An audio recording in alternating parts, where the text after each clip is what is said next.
But you have called on the House to look into potential illegal and unlawful manipulation of DJT stock. What do you expect them to find?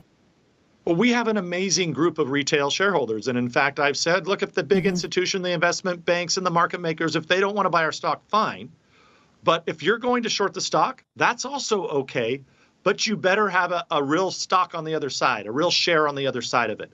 That's the way I always thought that it worked back in the old days. I used to trade ag commodities back when I was involved in agriculture before I even went to Congress. But it appears like this is not how the stock market works, which I think is a little shocking for many people to learn.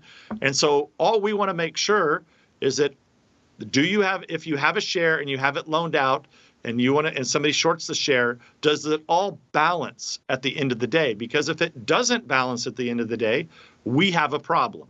And look, when I notified the NASDAQ last week, I said that we were going to be taking this to Congress. We're going to be looking at all the laws that are applicable, because many times when some of these funds have been caught doing this, it's years later that they get busted and they pay a small fine.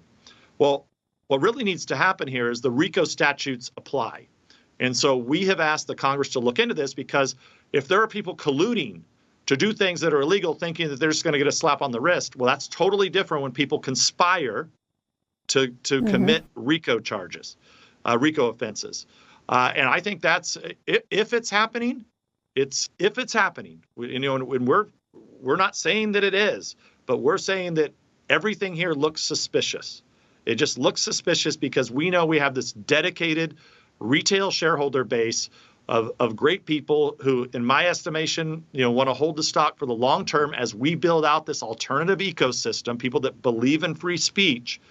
And look, the reason that John, is in a minute, as you know, I've run many investigations, and I will tell you, I'd prefer not to have to run an investigation because, we have a company that's exciting, and I like to build it, and I like to build technology and focus on all of those fun things.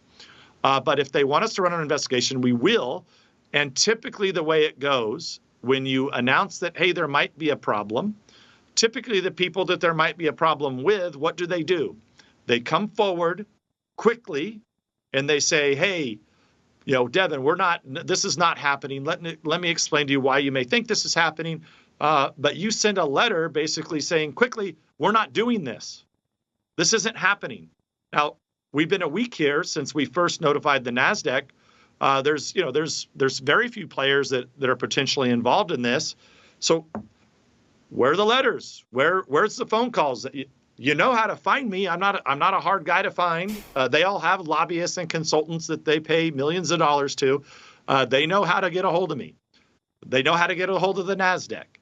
They haven't done it. If they're not doing that, that tells me that we must be over the target, and we need to look at this more closely, because we will defend our shareholders at all costs. Innocent people that want to invest in a company that's building a free speech platform.